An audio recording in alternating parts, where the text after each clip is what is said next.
So today I'm gonna try and watch a movie that I have only heard myths about. Joshua and the Promised Land. So on IMDb it has a 1.9. That's actually higher than A Cars Life. Maybe this won't be as bad as A Cars Life. It's 53 minutes. I've only heard legends about this movie. Saberspark reviewed this, and now it's become a pop culture thing to review it. But not enough people have reviewed it yet. More people have reviewed any other movie I've reviewed on this channel. So I'm gonna review it. So let's start this video. This won't be that bad. I know. I've seen worse. This can't be that bad. Because A Car's Life is the worst thing. So how could this be that bad?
Fine, I will talk about this movie.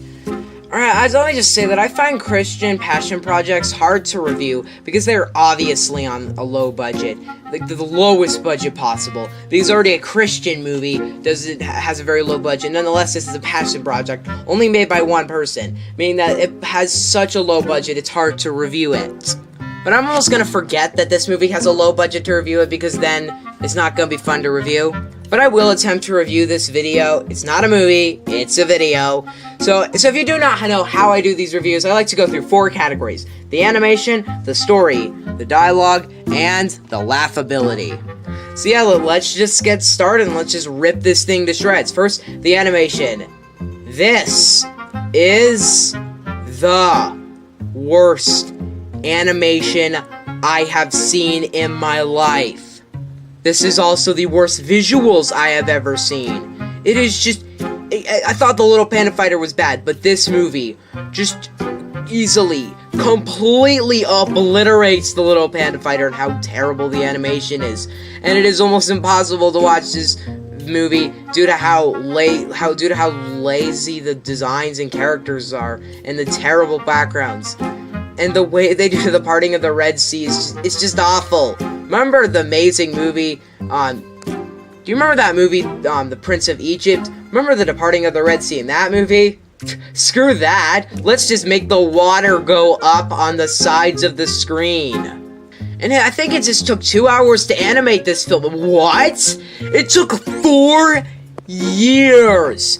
How was this made in 4 years? Was it like Justice League where it took so long and it had so much production issues so you think the visual effects will be really good but instead the visual effects are absolutely terrible? Is it like that? Because in a way that makes sense. I'm actually not sure about that, but I do have to give it like the benefit of the doubt. It was made in the early 2000s where technology for making just animated movies at your house was not easy, but honestly, it just looks awful, and it's almost impossible to watch it just because of its animation. Now into the story. It's just Joshua from the Bible, so it's kind of hard to judge it. It's kind of like that movie Samson, where the whole movie sucks. It's just that the story is not bad, and it's somewhat engaging just because it's from the Bible. Well, this story isn't engaging because I've heard it, I don't know, 50 times.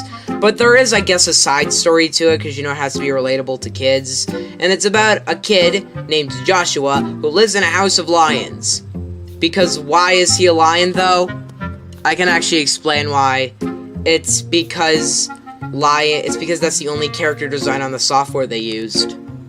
And Joshua's life is sad, I guess. Just because the parents argue a lot. I mean, they're arguing. They're not fighting. They're arguing. If in your childhood if you hear your parents argue a good amount, that doesn't mean that it's a sad life for you. Can it lead to divorce?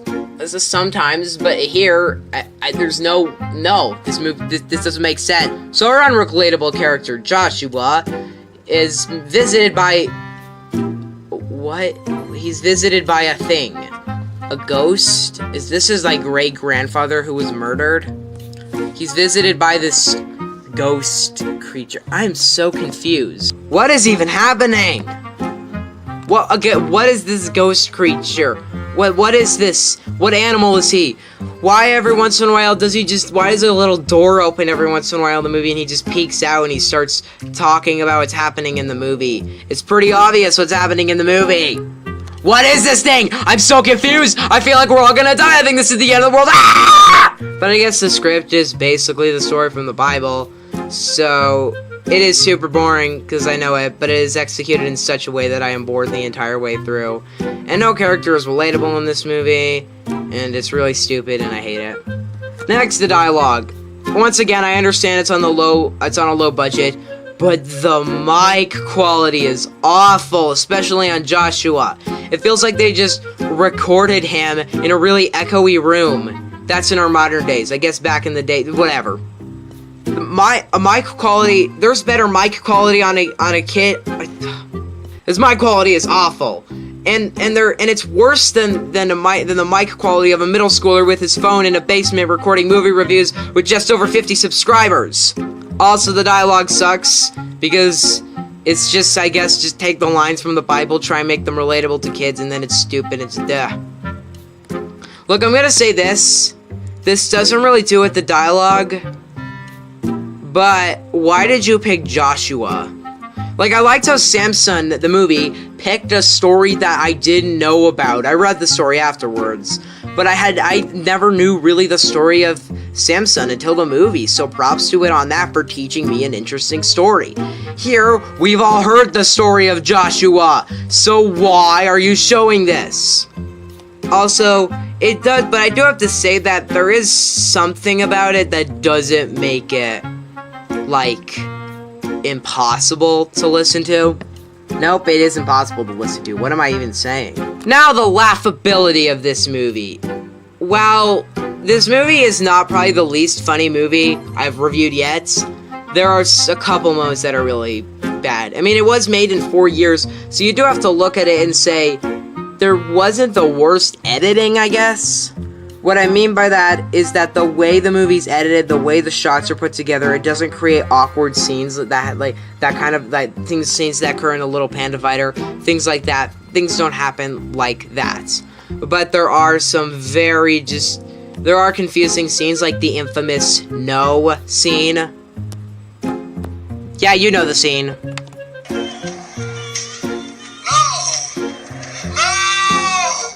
Other than that, the movie isn't laughably bad, which kind of sucks, because at least I could get a kick out of Ratatouille and those other movies. What the heck was this movie? Joshua in the Promised Land is dominantly worse than A Card's Life. It is just incoherent on every level. It has good intentions, but it is pathetic to watch this movie just burn and die.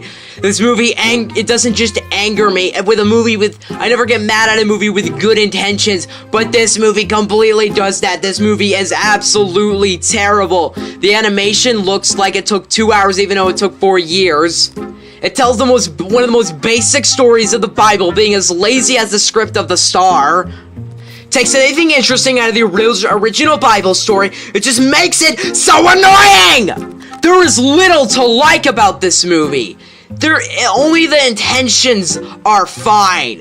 It's just such a bad movie with nothing going for it. It doesn't explain anything, and the last scene in this movie makes no sense. Why is there a giant Snickers bar? Why is there this giant fireball that turns into a Snickers bar split in half when he attacks it? It's not even a ripoff and I'm getting this mad! It is the most pathetic attempt of making a movie. I do not care this is made for children. This is made for no one on the human race. I am not, A Card's Life just felt like a movie. It didn't even feel like it was made by the human race. But I wasn't embarrassed to say that it was made by our race. This movie I'm embarrassed to say it was made by humans. This is the worst movie on this series yet, and it is the worst movie ever made. This is just the worst thing ever. No competition. The thing is that there are a lot of really good Christian movies, like some solid ones that even people who aren't Christian can say that they're good. For instance, The Passion of the Christ. Amazing movie. Love The Passion of the Christ. There are just so many good movies that are Christian movies that are good. Unlike Joshua and the Promised Land, they can be good.